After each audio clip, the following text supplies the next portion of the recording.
Hello and welcome to this yet another introduction and acquaintance with those who are shaping the future for us tomorrow, and also for the agriculture sector, those who are bringing food to our table. Budget session is on, and Union Budget is due in just a moment.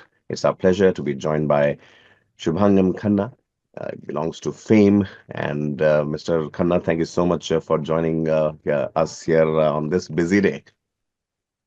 Thank you so much, Pankaj, for having me.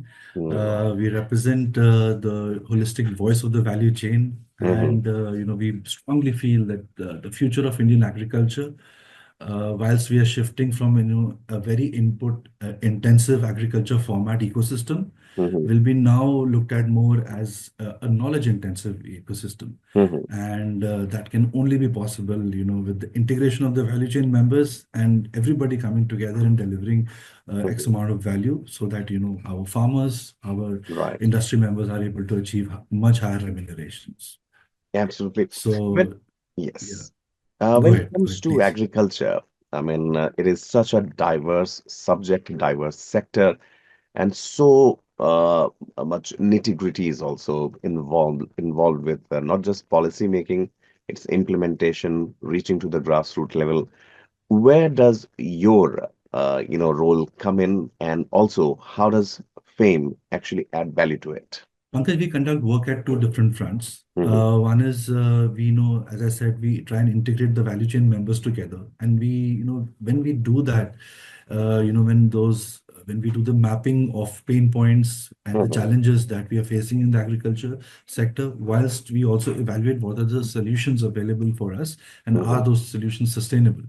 When we do that, we are often faced by these certain policy gaps where Hmm. we feel that there is a very strong need for the Hmm. policy makers to be made aware of what Hmm. challenges are there in the ground, and Hmm. as a farmer looking forward. Hmm. See, we have to also put together this thought clearly that India is a very, very large geography. Right. A farmer sitting in the north part of India might have a challenge, Hmm. and the same crop, the farmer sitting in the southern part of the country will have a completely different challenge. Different challenge, right? So, these have to be very, very separately addressed. Hmm. Agriculture remains to be a state subject. However, the integration between center and the states on Hmm. various matters, and on the deeper level, if you go, you have to have interministerial, coordination as well. Hmm. And we've had some tremendous examples that we've witnessed in the last couple of years already, and we feel that we are already at a very strong foot front. Hmm. We just need to maintain this footing, and we need to be able to constantly advocate for the challenges that our farmers and the value chain members are facing. If we Hmm. are able to do that, and fame as a platform, we aim to do that, and we position ourselves as a national initiative to the Right. agriculture value chain platform. So once we are able to do that, we feel that there's a whole amount of potential that can be unlocked from Hmm. this sector. Right. Talking also about unlocking the potential, subsidies play a huge role, but Mhm. if not used judiciously, it acts counter measures also kick in. How do you look at the subsidies, and how much is a good subsidy, if you would say? Pankaj, I think this is an excellent question. Let Hmm. me use this. I'll use this as a case example, and Hmm. share how what kind of challenge and gap we have been able to Hmm. identify so far. So let's say for our inputs, let's say the Ministry of Finance has allocated a Hmm. 30% rebate, which is typically allowed. Hmm. So let's say a farmer is purchasing a tractor and he anticipates that I will get a 30% rebate. Hmm. But the system is made such that when you're making the purchase, your invoice will have the relevant GST Hmm. applicable, and you will have to pay. But Right. you can therefore later apply for a rebate or a refund on that. Hmm. So typically, your refund on your machinery goes at about 18%. Hmm. So you're Right. able to get an 18% rebate, Hmm. and then you're expected that the balance 12%, or you will be able to get when you are at the final stage of your produce, and when you take the produce to the market, when you sell it Hmm. to the market linkage organization, you'll be Hmm. able to claim that. But agriculture being exempted from GST, Hmm. What happens is that farmer is left behind, because since he's not charging the GST to the Right. end consumer, or whoever Yes. the market linkage organization is, he's not Hmm. able to claim the rebate on that. So effectively, what happens is he only gets 18%. So there is this Hmm. gap of about 12%. We feel, problems like this can be very easily addressed. We already have the ecosystem. So government has Right. already been supportive of organizing something called DBT. It's called direct benefit transfer. Right. And so the amount gets directly credited to into the farmer's account. Now we Hmm. just need to, maybe the policymakers really need to relook into this subject and understand Hmm. how we can make this more efficient. Right. Absolutely. Talking about the direct benefit transfer, that somehow of late in the last 10 years, I would say, has become the hallmark of the BJP government, and the agricultural issues that the country has faced, especially in a particular section of the community there, was also something that forced the three agri laws also to be put on the back burner. Having said that, do you believe that an Atmanirbhar Bharat, as far as agriculture is concerned, technologically, manpower wise, economically, are we on the right track? Pankaj, I think the question, we will when we have to look at the answer to this question, we have to go a little bit backwards. Hmm. So let's say we go back about 40 years and we look Hmm. at what was going on. Hmm. We were in a position at that time where we were not very sure how we're going to feed our country. The growing Hmm. population. Do we have substantial amount of grains and substantial amounts of fruit and vegetables to support ourselves? Hmm. Um, Yes, the Green Revolution, which was, anchored by, some of the great names in agriculture, definitely Hmm. led the way. Wherein now we are in a surplus position. During the COVID, it was notified and, it was evident that agriculture was the key sectors, in the performing, Hmm. on the higher efficiency side. So yes, we've had a great growth from being import dependent on our agriculture needs or our food Hmm. needs. We are now self sufficient. In fact, we have quite a bit of surplus and we are able to even conduct sufficient amount of exports. Hmm. We have become the leading producers in multiple crops. We are one of the leading producers in fruits and vegetables in the world. Hmm. Indian produce is looked at with a very high esteem in the international markets. Now, Right. there are certain support structures which have been provided by the government which helped us to come to this point. However, there are still multiple areas where work has to be done, wherein we need to strengthen, most importantly, the losses which are happening in the value chain. Hmm. We lose a large percentage of our produce. We need Hmm. to become more efficient in the post harvest side so that we are able to reduce that. And certain support mechanisms in the infrastructure side will Hmm. definitely take us a long way. Right. Our current government has been supportive.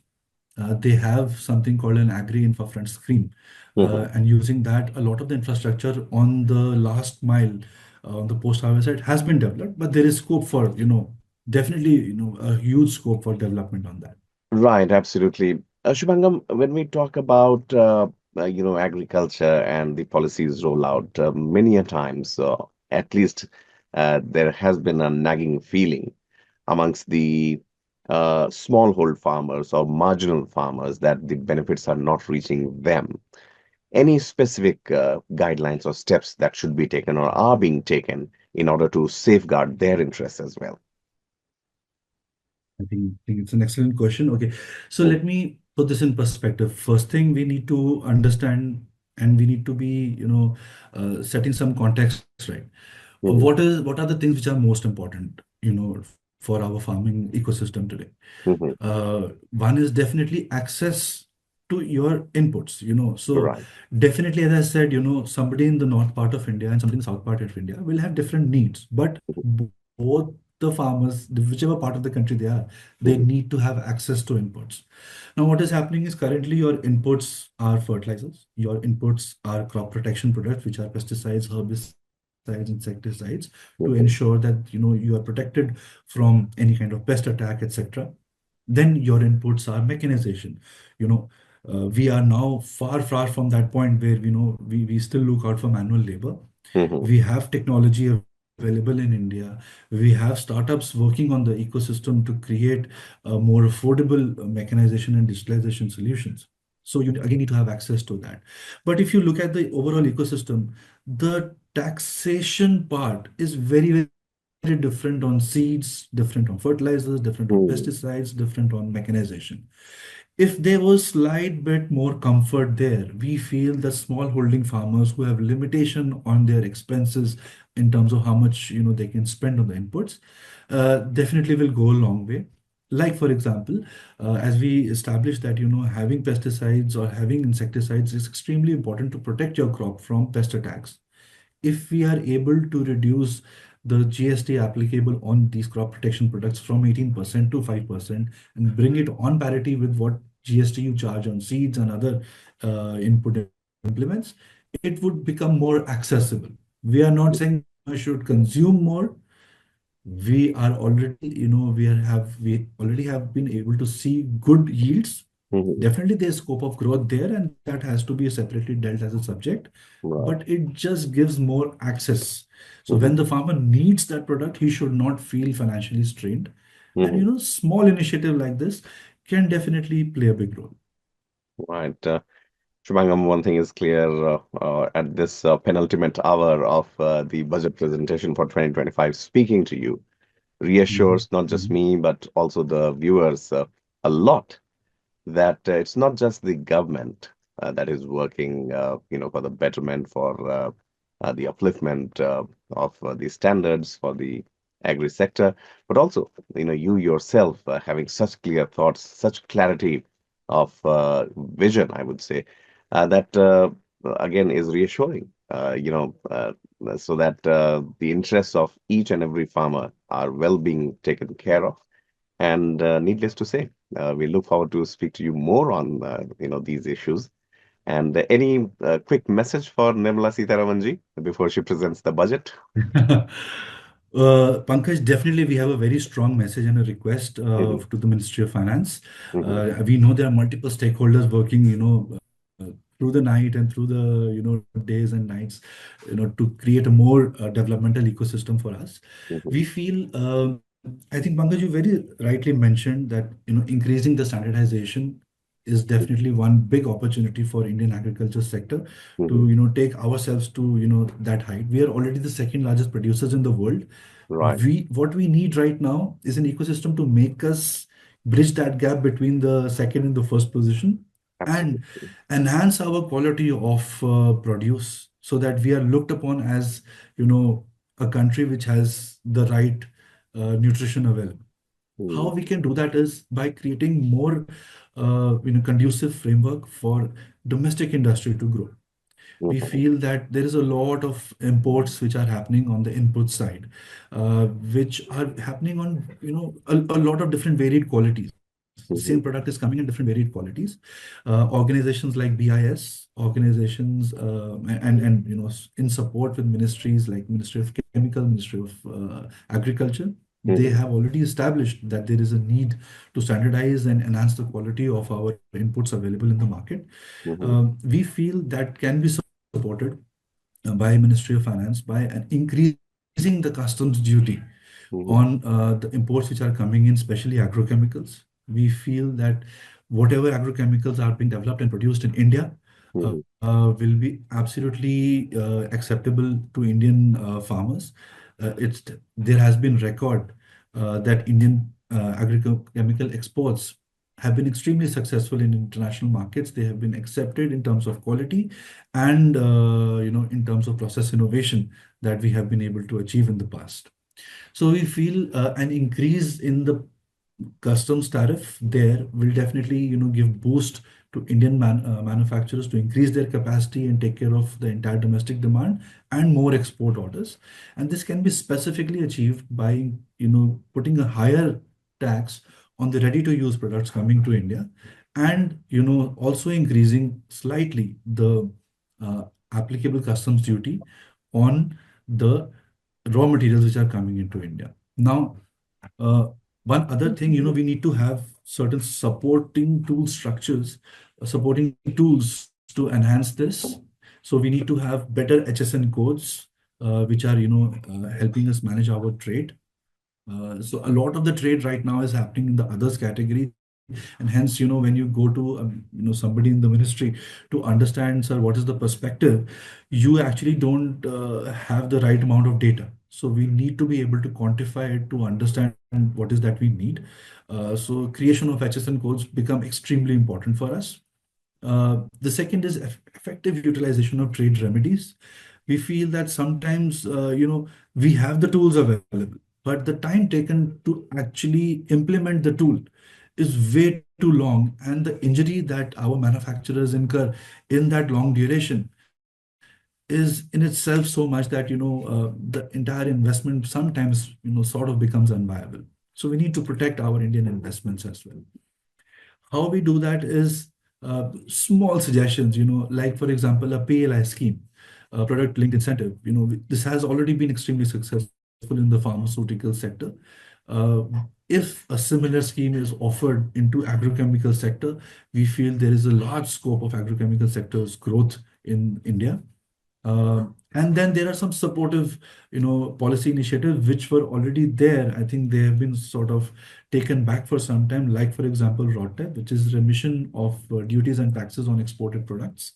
Um, if this remission is given at the right rate, at the right opportune time, I think this can again enhance our exports, thereby increasing our foreign exchange reserves and enhancing our employment.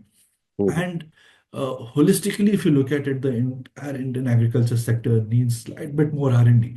You know, we have superb organizations like ICAR, IARI. They are doing some exemplary work. In terms of seeds, in terms of reducing the dosage of agrochemicals on the ground. So it's already established that the work they are conducting is unparalleled. However, the system ecosystem needs to support a little bit more investment into R&D, and maybe if you allow, like how government used to earlier have this provision that you could record your expenses on R&D at 200%, thereby you get tax benefits. Small initiative like that will definitely go a long way, bring us more R&D, keep our scientists in India, and we should be able to have a holistic development in the agriculture sector. So, uh, these are some of our key asks. We Mhm. would really be looking forward to what happens and how the day turns out today. Definitely. And we are looking for a better future starting tomorrow.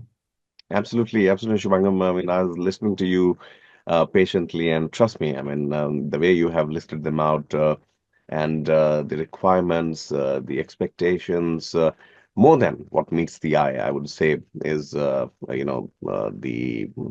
brief that I receive here.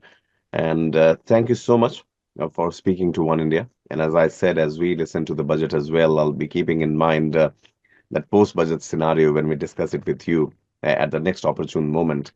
We should definitely evaluate and hope for, as you mentioned, a better tomorrow starting. So from today itself, I would say. Thank you so much, Shubhangam. Thank you so much, Pankaj. Thank you. It was Thank a you. pleasure Pleasure. interacting with you. Thank you. Have a Thank you. good day. You too. Thank you. Don't miss out. Log on to oneindia.com for more updates.